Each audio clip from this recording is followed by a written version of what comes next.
What is up, everybody? Welcome to a new month, a new update. Let's have a look at the new event and let's just see how this new side quest works. This month is probably one of the most straightforward of months with a nice little amount of stuff that you can pick up.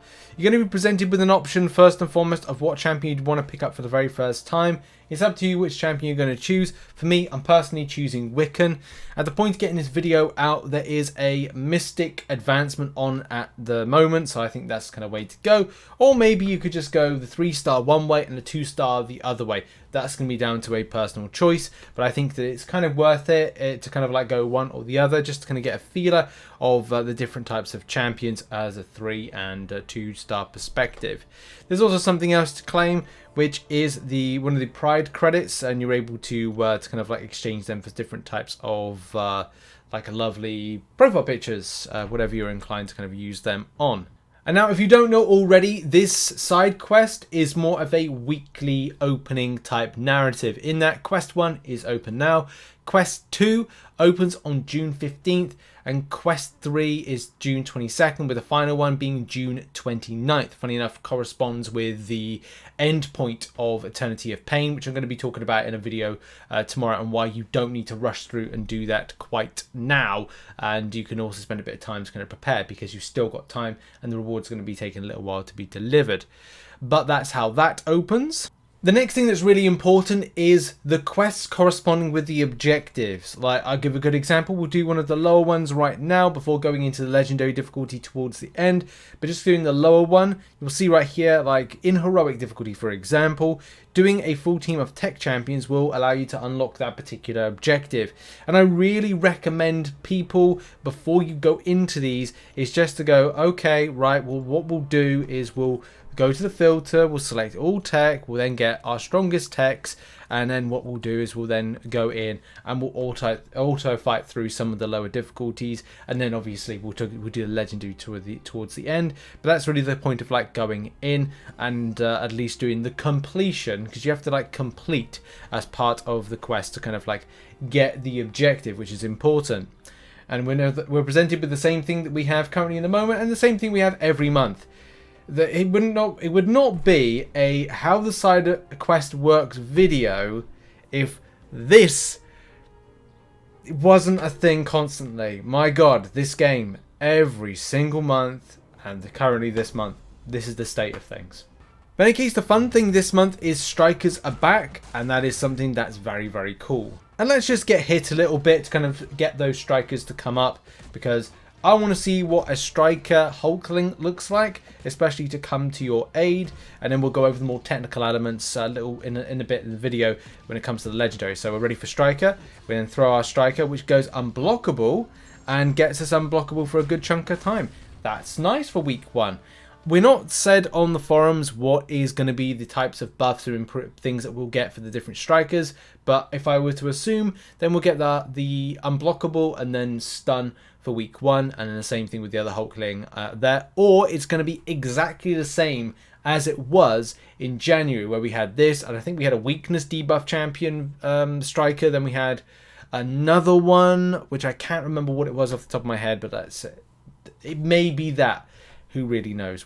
The one thing I really rate is there's no energy cost, so we're going to go straight to Red Hulk.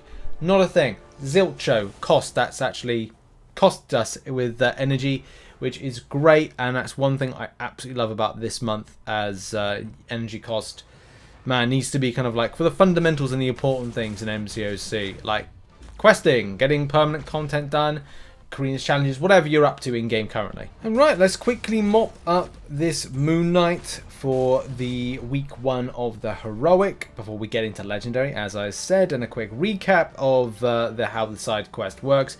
But essentially, as soon as you've done it quite quickly like that, you get some rewards, a nice spike of volume, a nice amount of those shards. Those shards can be very important towards the end. You then go to your objectives, and you find, oh yes, I have done that right there. And as I said, one of the most important things is indeed, another great thing is they do stack. So you then say about week 2, so you don't have to feel like you have to do these really quickly and snappy. It's like it's there for you as long as you as long as you want to get involved, not get involved with the side quest as it kind of like comes up. But I would say it's always nice to kind of like get these things done, completed, and so they're kind of off your slate of MCOC work, because you may be like, I want to go and work on something else, like a Karina's Challenge when they eventually come back, or some of the other stuff. Actually, just quickly checking, as the Karina's Challenges come back, I don't think they have, actually. That's weird, because the stuff has been sorted out for Act 6. So, yeah, in any case, we need to now look into the legendary difficulty, as for some reason, going into the side quest, it's broken. I'm clicking on screen and like it's just locked there. Man, I love this game. It's so well made, isn't it? It's one of the best. Now, just before we get into legendary difficulty to see what it's like, I would say that if you want to do the objectives, but first of all the solo event, class and talent, repeat back through some of the side quests because it's 0 energy cost, therefore it's not going to cost you anything, is it? Or doing arena, so that's kind of like options for that. But I'll be doing a full breakdown of some of the other objectives, including the Wiccan and Hulkling one, some best ways to kind of like smash that out in a video, which will be the next video on the channel today. And yeah, let's get into the legendary difficulty. Oh good, it's not bugged this time. I can actually go into it. Right, here we go, legendary difficulty, and I would say it's great to see the linked nodes be presented in such a fantastic way, including clicking on the defender and getting this info. This info, shout out to Kabam Zero, and congratulations to Kabam Zero on recently becoming a father, but I would say amazing work in order to prepare yourself for any kind of route. I must say, I do absolutely love this striker this week, especially when you're able to kind of like do the following. That, which puts it into a passive stun, which then you're able to kind of like just rotate around really nicely and just kind of like get a load of damage in. And it's just nice. The rotation is very nice, very aggressive, very brawlerish, which is just like, that's me. I'm kind of like an aggressive fighter in any case in MCOC. As I've just realised, I've probably overhit on the damage, and I should have really kind of saved up for my SP3 so I could then benefit myself in the next fight with Guillotine 2099, but oh well, fiddle-dee-dee. And if I get a slight chance, I mean, I could just kind of like continuously parry right here, like this, and maybe a little cheeky hit, yeah, to kind of get up, and I'm nearly there. I'm not thinking to myself, you had to do it that way, didn't you? And not save up like an SP3, because I was like, no, I need to save up my SP3. I need to end this champion on an SP3. There we go. Right, I can have. I'm taking some damage through my block. That wasn't nice because I let the Fury aggression kind of like build up there. But I needed to do that in order to kind of benefit myself in the next fight with my Guillotine 2099. Now, in the spirit of the video carrying on and kind of like getting up to the next thing, I'm up to Sabretooth now. And I do like taking Warlock against the enemy. A lot of tech champions do have heal block as part of their like main mechanic. Not all of them, but it's a fair assessment to say a high quantity normally do, and I definitely wanted to kind of take the likes of Sabretooth into this particular fight. As I love the rotation that you can do with having unblockable and then getting the passive stun, because it means as soon as you come out, and I don't know if that's changed since last time, since January. I don't know if like that's something I complained about or not. Not in a bad way, but it's like as soon as you come out of that unblockable, it's kind of like, oh, as soon as you come out of that striker, you need to have that time to be able to like be aggressive or be defensive, depending on what's happened, whether or not the enemy's got any power, or whether or not they're going to be super aggressive, have evade as part of their main mechanic. It's hard to really kind of like know what the crack is with it, but you've got to have something in place that's going to be able to deal with it quite nicely. And definitely that passive stun really does help. What have we got on us? Because I didn't properly check. Combat rate, brute force timer. Okay, so that's something. We've got to be a little bit more aggressive, which is fine. I think that's good, because then this is what this striker plays into. You're able to play aggressively. Except that the power gain is probably going to be something that we're going to have to look out for, like that. And power controlling. This is where I think the extent of the AI may be a problem. And we have found in the past that particular node is annoying. So brute force, where you're not making a hit, you're in trouble. Now what I did there was I had a power control champion. And I would say this week power control champions may be the way to go with this.